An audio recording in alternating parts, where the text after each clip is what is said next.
Nahmaduhu wa nusalli wa nusallimu ala rasulillahil karim wa ala alihi wa sahbihi ajma'in, amma ba'd. Assalamualaikum warahmatullahi wabarakatuh. Hadirin yang dimuliakan Allah subhanahu wa ta'ala, bersyukur kita kepada Allah subhanahu wa ta'ala karena Allah subhanahu wa ta'ala masih berikan kita kesehatan untuk bisa melaksanakan satu amalan, yaitu ta'lim wa ta'lum. Hadirin bukan Allah subhanahu wa ta'ala, selawat serta salam kita aturkan kepada junjungan Nabi kita, Nabi besar Muhammad sallallahu alaihi wasallam, yang telah membawa kita dari kehidupan zulumat kepada nur, dari kehidupan dolalah kepada hidayah. Maka hadirin mohon Allah subhanahu wa ta'ala, kita akan sama-sama dengarkan beberapa sabda-sabda Nabi sallallahu alaihi wasallam dan firman-firman Allah subhanahu wa ta'ala tentang keutamaan bulan suci Ramadan. Hadis yang ketiga, baginda Nabi sallallahu alaihi wasallam mencela orang yang tidak memperhatikan bulan Ramadan dan dengan doa beliau. An Ka'b bin Ujrah radhiyallahu anhu qala Rasulullah sallallahu alaihi wasallam ukhdurul minbara fakhadarna falammartaqa darajatan qala amin falammartaqad darajatas saniyata qala amin falammartaqad darajatas salisata qala amin falamma nazala qulna ya Rasulullah laqad sami'na minkal yawma syai'am ma kunna nasma'uhu qala in Jibril alaihi salam aradali faqala ba'uda man adraka Ramadan falam yughfar lahu qultu amin falamma raqitus saniyata qala ba'uda man zukirta indahu falam yusalli alaika qultu amin falamma raqitus salisata qala ba'uda man adraka abawaihil kibara indahu au ahadahuma falam yudkhilahul jannata qultu amin. Hadis riwayat Hakim dari kitab At-Targhib. Dari Sayyidina Ka'ab bin Ujrah radhiyallahu anhu, baginda Rasulullah sallallahu alaihi wasallam bersabda, mendekatlah kalian ke mimbar. Kami pun mendekat. Ketika beliau menaiki tangga pertama, beliau berkata, amin. Lalu ketika menaiki tangga kedua, beliau juga berkata, amin. Ketika menaiki tangga yang ketiga, beliau juga berkata, amin. Maka ketika beliau selesai berkhutbah, kami berkata, ya Rasulullah, sungguh hari ini kami telah mendengar darimu sesuatu yang belum pernah kami dengar. Ketika engkau naik mimbar, beliau bersabda, sesungguhnya Jibril telah menampakkan diri kepadaku. Lalu dia berkata, ketika aku menaiki tangga pertama mimbar, celakalah orang yang mendapatkan bulan Ramadan, tetapi ia tidak diampuni. Maka aku berkata, amin. Kemudian ketika aku menaiki tangga yang kedua, dia berkata, celakalah orang yang mendengar namamu disebut, tetapi ia tidak berselawat kepadamu. Maka aku berkata, amin. Selanjutnya ketika aku menaiki tangga yang ketiga, ia berkata, celakalah orang yang menjumpai kedua ibu bapaknya atau salah satu dari keduanya dalam keadaan sudah tua, tetapi dia tidak bisa masuk surga sebab orang tuanya. Aku berkata, amin. Hadis riwayat Hakim dari kitab At-Targhib. Faidah: di dalam hadis di atas, malaikat Jibril alaihi salam telah mendoakan keburukan bagi 3 jenis manusia, dan baginda Rasulullah sallallahu alaihi wasallam mengamini doa tersebut. Malaikat Jibril alaihissalam sebagai malaikat yang terdekat dengan Allah Subhanahu wa taala telah mendoakan keburukan dan beliau mengamininya. Sangat jelas betapa kerasnya doa tersebut. Hanya dengan rahmatnya kita dapat terhindar dari perbuatan-perbuatan itu dan terselamat dari doa-doa tersebut. Jika tidak, kehancuran kita tidak diragukan lagi. Di dalam kitab Durrul Mansyur disebutkan bahwa malaikat Jibril alaihissalam sendiri yang berkata kepada baginda Rasulullah sallallahu alaihi wasallam, "Ucapkanlah amin." Maka beliau pun mengamininya. Dari sini dapat kita ketahui dengan jelas betapa pentingnya perkara ini. Orang pertama yang mendapat celaan adalah orang yang melewati bulan Ramadan yang penuh berkah, tetapi ia tidak mendapatkan ampunan Allah Subhanahu wa taala. Ia menghabiskan hari-harinya dengan berbuat dosa dan kelalaian, sehingga tidak memperoleh maghfirah. Di bulan Ramadan, ampunan dan rahmat Allah Subhanahu wa taala tercurah seperti hujan. Namun, jika kita menghabiskan bulan ini dengan perbuatan buruk, maka hal itu dapat menyebabkan kita terhalang dari ampunan Allah Subhanahu wa taala. Jika tidak memperoleh maghfirah Allah Subhanahu wa taala pada bulan ini, lalu kapan lagi kita akan mendapatkannya? Sungguh tidak diragukan lagi kebinasaan kita. Cara mendapatkan ampunan Allah Subhanahu wa taala adalah setelah menunaikan tugas bulan Ramadan, yaitu puasa dan tarawih. Hendaknya kita memperbanyak istighfar dan bertaubat kepada Allah Subhanahu wa taala. Orang kedua yang mendapat celaan adalah orang yang apabila mendengar nama baginda Rasulullah sallallahu alaihi wasallam disebut, ia tidak berselawat untuk beliau.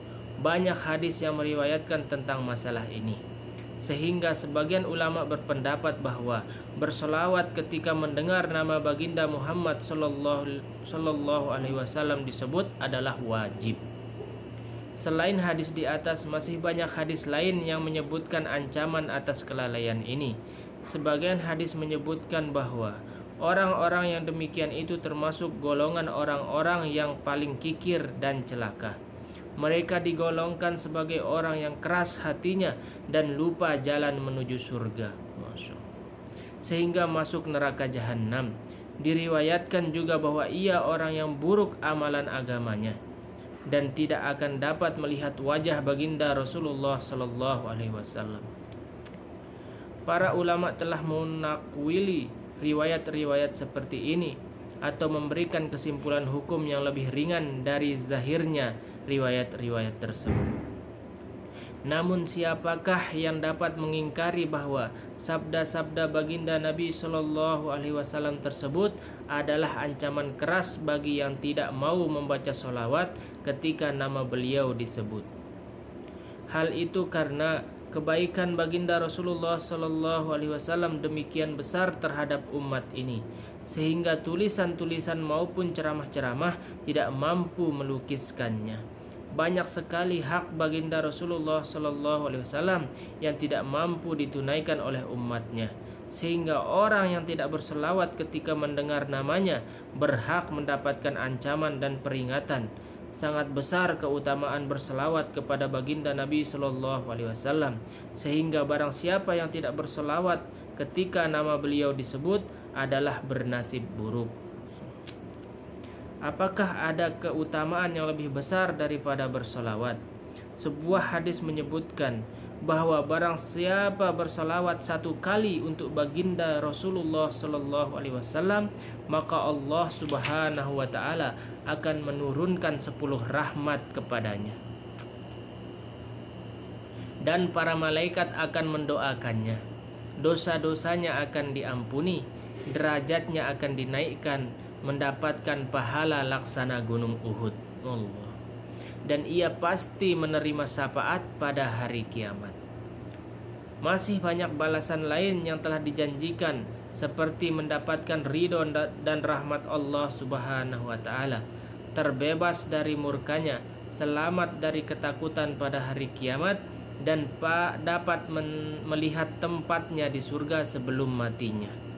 Selain itu, masih banyak janji lainnya yang berhubungan dengan keutamaan berselawat dengan hitungan-hitungan tertentu yang telah disabdakan oleh baginda Nabi Shallallahu Alaihi Wasallam sendiri. Masih banyak lagi keutamaan membaca selawat. Di antaranya adalah orang yang membacanya akan diselamatkan dari kesempitan hidup dan kefakiran. Ia akan memperoleh kedekatan dengan Allah Subhanahu wa Ta'ala dan Rasul-Nya. Ia akan memperoleh pertolongan Allah Subhanahu wa Ta'ala atas musuh-musuhnya. Hatinya akan dibersihkan dari sifat munafik dan karat-karatnya. Ia akan dicintai oleh orang lain. Dan masih banyak hadis lain yang menerangkan keutamaan berselawat kepada baginda Nabi Shallallahu Alaihi Wasallam. Para ahli fikih sepakat bahwa berselawat kepada baginda Rasulullah Shallallahu Alaihi Wasallam sekali seumur hidup hukumnya adalah fardu. Ini merupakan kesepakatan seluruh ulama. Sedangkan yang menjadi perbedaan pendapat adalah apakah menjadi kewajiban bagi seseorang untuk berselawat setiap mendengar nama baginda Nabi Shallallahu Alaihi Wasallam disebut atau tidak. Sebagian ulama berpendapat bahwa wajib berselawat setiap kali nama beliau disebut. Ulama lainnya berpendapat sunnah. Orang ketiga yang mendapatkan celaan ialah orang yang dalam hidupnya tidak dapat berkhidmat kepada kedua orang tuanya atau salah seorang di antara keduanya dengan baik di saat mereka telah tua, yang karena berkhidmat kepada keduanya semestinya ia mendapatkan surga. Banyak hadis yang meriwayatkan tentang hak-hak orang tua. Para ulama mengatakan bahwa mematuhi perintah kedua orang tua dalam hal-hal yang dibolehkan oleh agama adalah wajib. Jangan berbuat tidak sopan terhadap mereka dan jangan mendatangi mereka dengan sombong, sekalipun mereka musyrik. Jangan meninggikan suara melebihi suara mereka. Jangan memanggil mereka hanya dengan namanya dan jangan mendahului mereka. Jika harus mengingatkan mereka kepada kebaikan dan melarang dari kemungkaran, hendaklah dilakukan dengan cara yang lemah lembut. Jika ajakan kita belum diterima, maka tetaplah menjaga hubungan baik dengan mereka dan selalu berdoa memohon hidayah untuk mereka. Ringkasnya, mulaikanlah dan hormatilah mereka dalam segala urusan.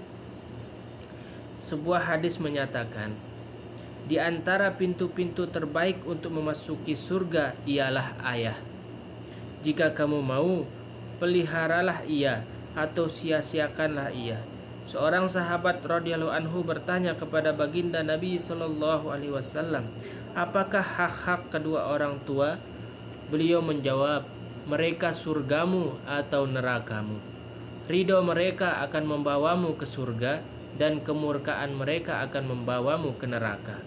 Sebuah hadis meriwayatkan, seorang anak soleh yang memandang kedua orang tuanya dengan rasa cinta dan kasih sayang, maka pahalanya sama seperti haji yang makbul. Allah.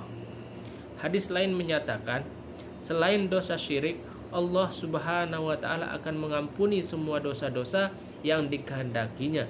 Tetapi terhadap dosa durhaka kepada orang tua, Allah Subhanahu wa Ta'ala akan menghukumnya di dunia ini sebelum dia mati. Seorang sahabat radhiyallahu anhu berkata, "Ya Rasulullah, saya ingin berjihad." Beliau bersabda, "Apakah ibumu masih hidup?" Jawabnya, "Ya benar ya Rasulullah." Beliau bersabda, "Berbaktilah kepada ibumu, karena surgamu ada di bawah telapak kaki ibumu." Hadis lain menyebutkan ridho Allah Subhanahu wa Ta'ala bergantung pada ridho ayah.